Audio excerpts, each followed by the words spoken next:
forests surrounding Falcon Lake had a way of swallowing sound. You are watching the Unconfirmed Diegesis, where we present strange case files for you to review and judge for yourself, true or false. For your entertainment, we present to you the Falcon Lake incident, a story that refuses to go away, and now today, even after decades have passed, seems more possible than ever before. So let's dive into the mystery of Falcon Lake. In the spring of 1967, northern Manitoba remained a place largely untouched by modern civilization. Endless stretches of granite ridges, pine forests, cold lakes, and isolated wilderness where a man could walk for hours without seeing another human being. The wind moved through the trees with a low whisper, and the ancient rock beneath the forest floor carried the scars of a world far older than mankind. It was here, on May 20th, 1967, that one of the most disturbing UFO encounters in history allegedly took place. And unlike so many UFO stories that vanish into rumor and blurry photographs, the Falcon Lake incident left behind something far harder to dismiss. Physical evidence, burns, medical records, police reports, radiation claims, and a man who carried scars for the rest of his life. The man at the center of the mystery was Stefan Michalak. Stefan was not a drifter chasing UFO stories. He was a respected industrial mechanic employed in Winnipeg and an experienced amateur geologist who spent much of his free time exploring remote regions, searching for silver and quartz deposits. Friends described him as practical, hardworking, and technically minded, not the type of man known for fantasies or publicity stunts. That detail would become critically important later, because if Stefan Michalak was telling the truth, then something impossible landed in the Canadian wilderness that morning. His day began routinely enough. Stefan had traveled into the rocky region near Falcon Lake alone, carrying prospecting tools, maps, and supplies. The weather was cool but clear. Sunlight reflected off the granite ridges while the surrounding forest stood silent beneath the pale blue sky. For several hours he searched the outcroppings for mineral veins. Then, shortly before noon, the wilderness erupted into chaos. A flock of geese suddenly exploded upward from the trees overhead, screaming wildly as they fled the area. He froze. Something had frightened them. Then he saw the lights. Two glowing reddish-orange objects descending from the sky. At first, he believed they might be military aircraft. The Cold War was in full swing during 1967. And rumors of secret aviation projects circulated constantly throughout North America. Strange aircraft sightings were not uncommon during that era. Experimental jets, spy planes, and classified technology were reshaping the skies while governments kept much of it hidden from the public. But these objects moved differently. No wings, no engines, no propellers, no visible exhaust. And perhaps most unsettling of all, silence. One object hovered high above the treetops, while the second descended slowly toward a flat, rocky outcrop only a short distance from where he stood watching in disbelief. The glowing craft settled gently onto the stone. Then the light began to fade. What emerged from the glow would haunt him for the rest of his life. The object appeared disc-shaped, roughly 35 to 40 feet across and nearly 15 feet thick at its center. Its metallic surface resembled polished stainless steel reflecting sunlight in blinding flashes. The craft was smooth and seamless, without visible rivets, antennas, windows, insignia, or markings of any kind. Its shape resembled two giant bowls fused together. Bands of pulsing red and amber light moved around the outer rim. Heat shimmer distorted the air surrounding it. A low, humming vibration pulsed through the rocks beneath Stefan's feet, like distant machinery buried underground. Then came the smell: sulfur, burned electrical wiring, hot metal, and something chemical he could never properly identify afterward. Despite the fear rising inside him, curiosity pulled him closer. Stefan believed he may have stumbled upon an advanced military craft, perhaps secret American technology being tested far from public view inside the Canadian wilderness. Then he heard voices, human voices, muffled and indistinct, coming from inside the craft itself. Gathering his courage, Stefan approached cautiously and called out toward the object, first in English, then German, Polish, Russian, Italian. Still no answer. The humming intensified. Suddenly, a doorway-like opening appeared in the side of the craft, as though part of the solid metal had simply vanished. Brilliant violet and white light poured from the opening with such intensity that he could barely look inside.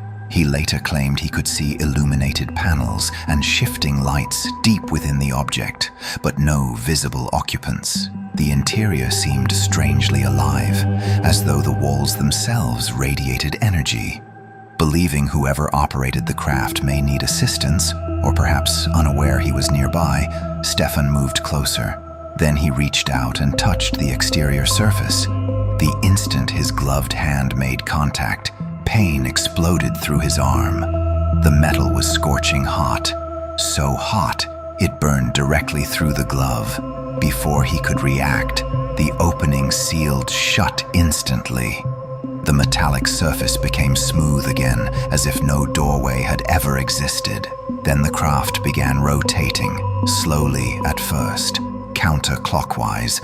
The humming transformed into a sharp mechanical whine that vibrated through the air around him. Along the side of the object, a rectangular grid-like vent suddenly opened, facing directly toward him. What happened next became the centerpiece of one of the most controversial UFO cases in history. A blast of superheated gas erupted from the craft. The force slammed into him like an invisible explosion. His shirt burst into flames instantly. He screamed as searing heat tore across his chest and abdomen. The smell of burned fabric and flesh filled the air as he staggered backward, desperately tearing at his clothing. Then the craft lifted from the rock. Within seconds, it accelerated skyward at impossible speed and vanished into the clouds until only silence remained over the forest. He collapsed onto the granite, barely conscious. When he finally looked down at his body, he saw horrifying burns covering his torso in a strange geometric pattern, a precise grid matching the vent structure on the side of the craft. Weak, nauseated, and disoriented, he began stumbling back through the wilderness towards civilization. But the nightmare was only beginning. Hours later, at approximately 3 p.m., Stefan flagged down a patrol vehicle driven by Constable G.A. Solotki of the Falcon Beach Highway Patrol along the Trans-Canada Highway. According to official reports, he appeared visibly distressed and physically ill. Before the officer could approach closely, Stefan reportedly warned him to stay back, fearing he may have been contaminated by radiation or some unknown substance. That detail would later become incredibly important. Because hoaxers usually seek attention, Stefan appeared frightened of harming others. He then recounted his incredible story. Constable Solotki later confirmed that Stefan claimed to have encountered 2 glowing aerial craft while prospecting near Falcon Lake earlier that day. He described how one landed nearby, how he approached it, and how a blast of heat from the object burned him. The officer reportedly observed burn damage on Stefan's hat. He also noticed strange marks on his body. Stefan refused to publicly remove his burned shirt on the roadside, explaining that it had been sealed inside his briefcase. Critics would later seize upon every inconsistency in the interaction, but supporters argue that something important was overlooked. Stefan Michalak reported the encounter immediately, not weeks later, not after publicity, not after speaking with UFO groups. He went directly to law enforcement while injured and visibly shaken. That is not typically how elaborate hoaxes begin. Over the following days, the Falcon Lake case exploded into national attention. Doctors examining Stefan documented bizarre burns covering his chest and abdomen. The injuries formed small, square-shaped marks arranged in a near-perfect geometric grid. Photographs were taken. Medical reports were filed. Investigators examined the wounds closely. The pattern disturbed many observers because it did not resemble ordinary burns caused by fire, steam, or chemical exposure. Instead, it appeared as though intense heat had been projected through a manufactured grill or exhaust system directly onto his body. His clothing deepened the mystery further. The shirt reportedly showed scorching and melted fibers. Parts of the material appeared fused together. His glove allegedly displayed burn damage consistent with contact against an intensely hot surface. As word spread, investigators returned to the rocky landing site near Falcon Lake, and that was when the story became even stranger. Reports soon surfaced claiming elevated radiation readings had been detected near the area where Stefan claimed the object landed. Small metallic fragments were allegedly recovered from cracks in the rock. Years later, skeptics would challenge those findings fiercely. Some claimed contamination, others suggested exaggeration by UFO researchers. But believers pointed to a troubling question. Why would authorities spend so much time trying to explain away the evidence if the case was obviously fabricated? That question has lingered over Falcon Lake for decades. The case soon attracted the attention of the Royal Canadian Mounted Police, the Canadian military, scientists, medical investigators, and civilian UFO researchers from across North America. What began as the bizarre story of a burned prospector wandering out of the wilderness quickly escalated into a national investigation involving multiple Canadian agencies. And at the center of it all stood the Royal Canadian Mounted Police, trying to determine whether Stefan Michalak had encountered a dangerous hoax, secret military technology, radiation exposure, or something far more difficult to explain. The Royal Canadian Mounted Police took the case seriously almost immediately.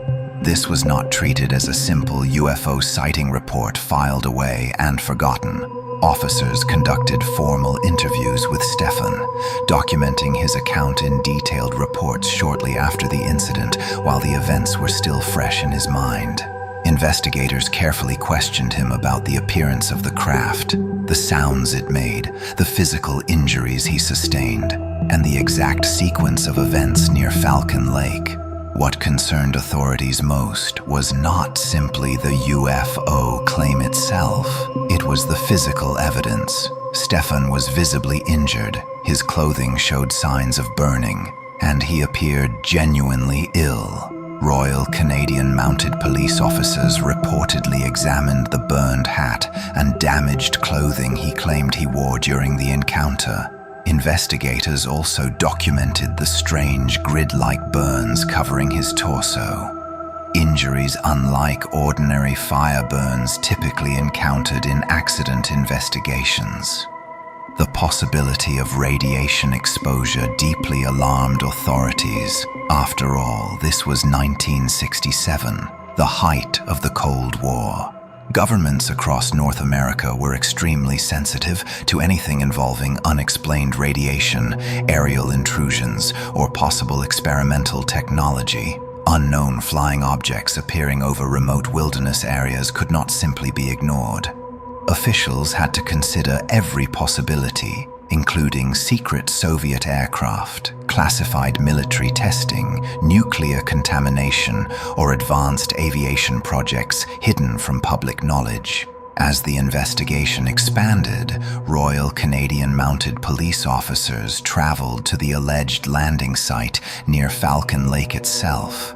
The area was remote and difficult to access, surrounded by rugged rock formations and dense forest.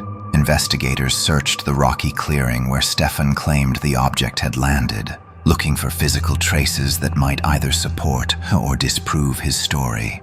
Reports later surfaced claiming authorities collected soil samples, rock fragments, burned vegetation, metallic debris, radiation readings from the surrounding area. Some accounts suggest investigators detected elevated radiation levels near cracks in the rock where metallic material had allegedly been recovered. Those reports would later become one of the most controversial aspects of the Falcon Lake case. Skeptics argued the readings were misunderstood, contaminated, or exaggerated over time, but supporters pointed out a troubling detail. Authorities continued investigating long after they could have simply dismissed the case as fantasy. That fact alone fueled suspicion that officials privately believed something unusual had occurred. The Royal Canadian Mounted Police also coordinated with medical personnel examining Stefan's injuries. Doctors documented the geometric burn patterns across his abdomen and chest, while investigators attempted to determine whether the wounds could have been caused by chemicals, industrial machinery, radiation, or deliberate self-infliction.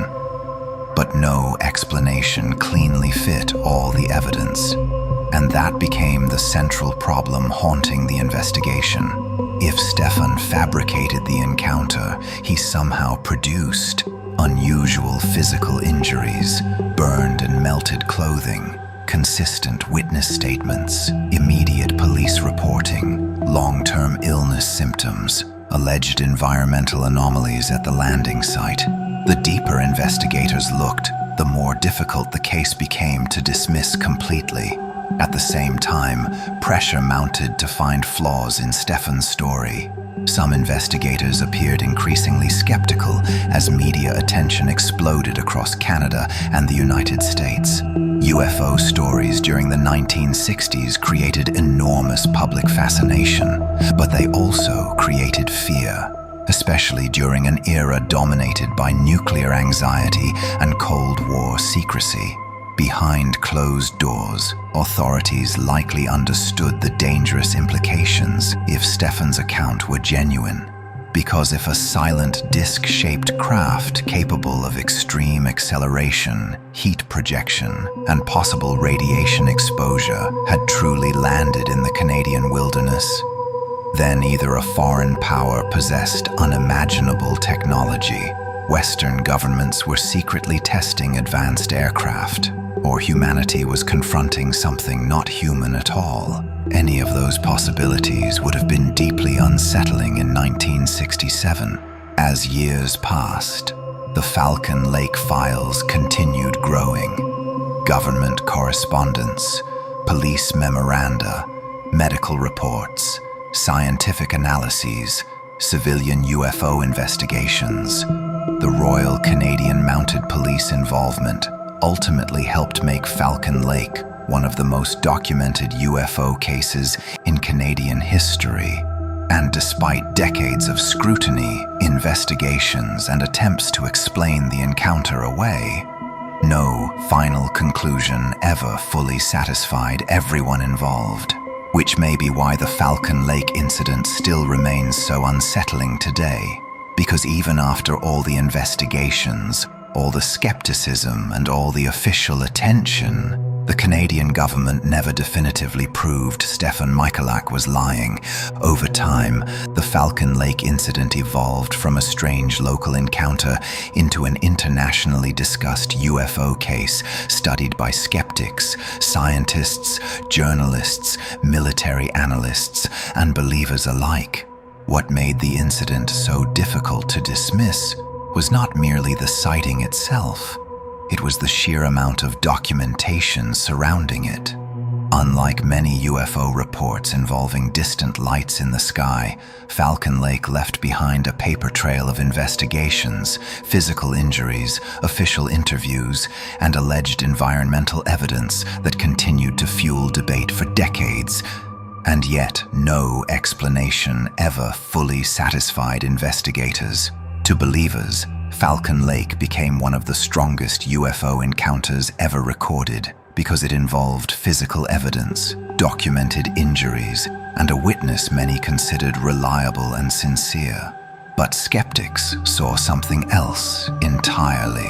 Almost immediately, critics began searching for ways to discredit Stefan's story. Some claimed the burns were self-inflicted.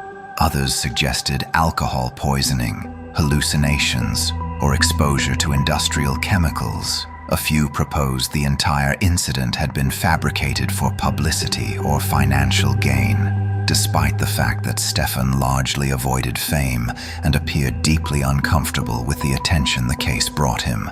The deeper authorities looked into Falcon Lake, the stranger the case became, and perhaps most unsettling of all, Stefan's condition worsened. In the days following the encounter, he reportedly suffered violent headaches, vomiting, diarrhea, blackouts, weakness, and severe exhaustion. Family members later claimed his health problems continued for years afterward. At times, he reportedly struggled to remain standing for extended periods. Some researchers suspected radiation exposure. Others believed exposure to an unknown energy source may have occurred during the encounter.